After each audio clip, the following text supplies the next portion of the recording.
Hi BJD Doll friends. Today's video is all about traveling. It is a challenge that was brought on by Peacecraft Dolls with Tammy Powley called Doll Challenge Travel. So for my part of the challenge, I am making a corset for a doll that we actually purchased for my mom for her birthday back in May. It's going to end up being a Christmas gift. If you'd like to see me unbox my mom's doll, we got her for her birthday, I'll put a link in the description box, and also you can click on the video at the end of this video. Here I had selected several patterns that I just thought would make such a cute little outfit, a little traveling outfit for my mom's 60-centimeter doll. I love these little short jackets. I love the little ankle covers over the shoes to make them look like little ankle boots.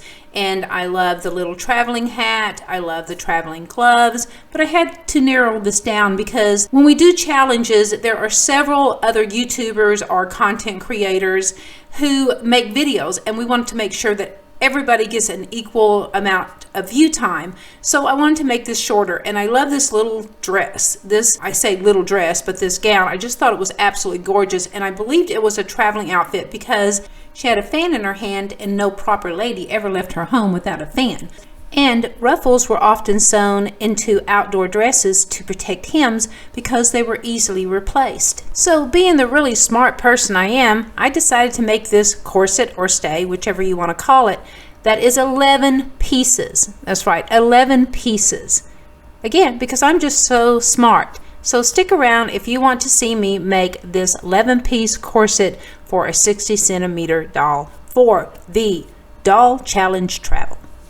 Why I chose plaid fabric, because Mom basically said she just wanted a blue dress. She didn't care if it was light or dark or what shade blue. And the minute I bought this pattern, as you can see, I got it for a whole quarter at a thrift store, I instantly knew that I wanted plaid. I don't know, it just looked like a traveling outfit, and it looked like it needed to be blue plaid. If you want to know how I converted this pattern into a doll pattern, watch my video, BJD Cheap Hack, how to turn any sewing pattern into a doll pattern. I'll add a link in the description box under this video and at the end. First, I check to see how many of each piece I need to cut out. Okay. Here are all the patterns. What I first did is I sized them, then I printed them, and then I copied them over onto tracing paper. Actually, this is some pattern paper that I had extra. Sometimes when you buy patterns, there are extra just plain parts, sheets of it. So I just took that plain sheet and I traced it and cut it out. So now I have a pattern. You don't always have to do this. You can use the printing paper just right off the printer, but once you use it, it's not going to last after that, especially if you want to use any kind of rotoring tools to mark anything. It's not going to make it. So if you want to use this pattern more than once, I would recommend using either tracing paper or onion paper or pattern paper.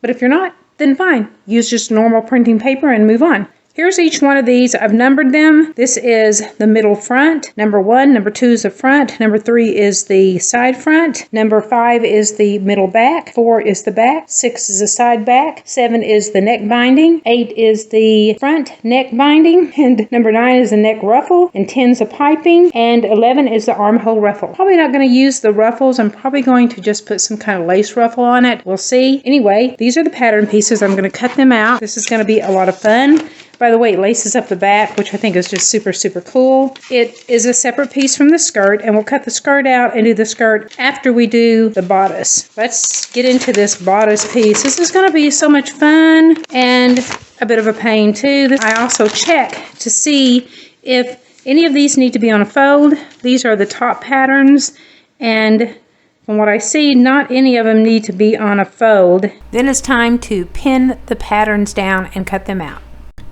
Okay, here I'm pinning all the pattern pieces down, and believe me, I would give anything if I could do it this fast, because it is rather time consuming to pin down all these little pieces, but I have to. It has to be done, and some of them will have to be pinned down and done again because there are 4 pieces that need to be cut out instead of 2. I cut out all the pieces, and then once all the pieces are cut out, next I look over the instructions and get an idea of how the corset is to be made. Okay, finally now I am ready to sew, and I will start that by taking the front middle piece and stitching it to the left and right front pieces. The first 3 pieces are doubled so that the lace can be stitched in between them.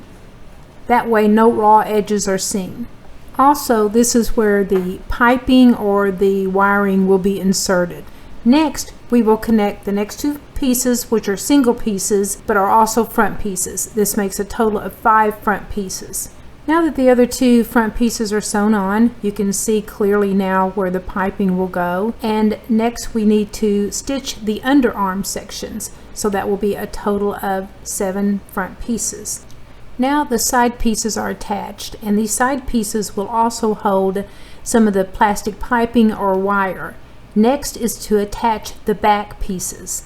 Okay, back piece is attached. Now it is time to add the ruffle around the armholes and the trim around them. Lace is attached, blue ribbon to cover the raw edges. Now the grommet lining. Before I can add grommets or grommet lining, I see that it's a little too big, so I decide to add darts in the front and in the back. Okay, all 4 darts are in, and it seems to fit great now.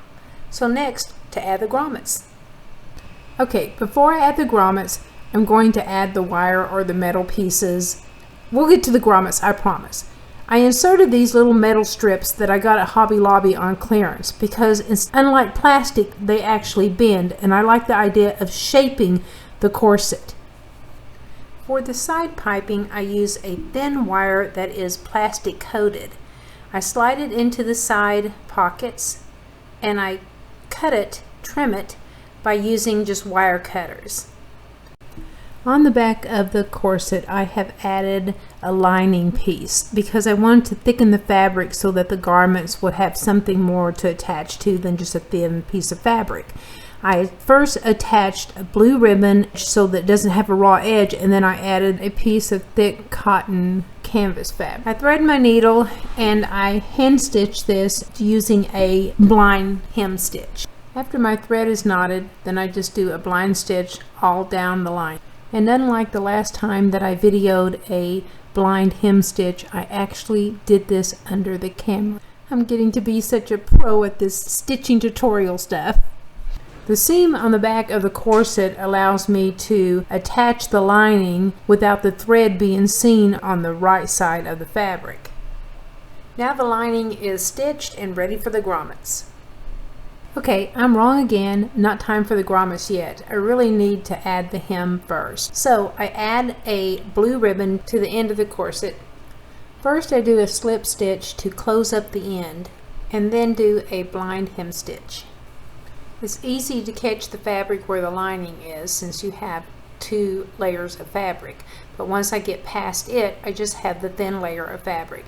So what I usually do is just catch a couple of the threads out of the fabric and then go through the ribbon fabric, and that way you can't see the threads on the right side of the fabric.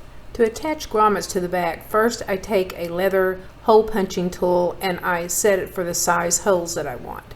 Then I decide where I want the grommets on the garment. After I've decided exactly where I want them, then I will mark them. Now that I've marked where I want the grommets to be, I will take the leather hole puncher and I will punch the holes. As you've noticed, I've folded over the back of the corset so that when I punch the holes, it goes through both layers. That way it lines the holes up so they're perfect all the way across. Next, I insert the grommet into the hole, making sure that the fabric on the other side is pushed down all the way around the grommet. If not, then it will, whenever the tool is used, the grommet may not close properly around the fabric. Once the grommet is inserted in the fabric, then I use my handy dandy grommet tool. I know, we're finally getting the grommets in. This is my favorite part because I love using the hammer. And the tool is put over the grommet, and then I get to use the hammer and I get to beat on it and look at it. It looks great. Now I do this on all 6 on this side and then all 6 on the other side, making an equal 12, and then the grommets are all in. Now that all the grommets are in, it's time to lace it up, and I use this kind of sturdy floss that I bought at Hobby Lobby on clearance for $1/4. I know, I love bargains. The problem with this so-called bargain is that it came all tied up and knotted, and I swear it took me forever to get this knot all out. But once I finally got it out, I cut me a section and I laced up the back, and it looks great. I am so happy with how it turned out. It fit her great. The fit came out perfect. So anyway, this is the end of the corset video. I hope you guys enjoyed it. The next video, I will show you how I did the skirt, the gloves, the shoes, the hat, and Pat's face up, or repaint, whatever you want to call it. Actually, it's not a repaint, it's the first paint. Anyway, we'll see you on that next video. Thanks for watching. See you then. Stay jagged. Bye, guys. If you want to see the video where I unbox the doll for my mom, then check this video out. It's really good. It's entertaining. It's funny. You're going to love it. Watch it. If you want to see the video where I show you how to take any pattern and shrink it down into a doll pattern, then watch this video. It's very educational. Don't miss this one. You're going to love it. Well, you're going to love either one. Bye, jagged doll friends. Love you. Stay jagged. See you next time.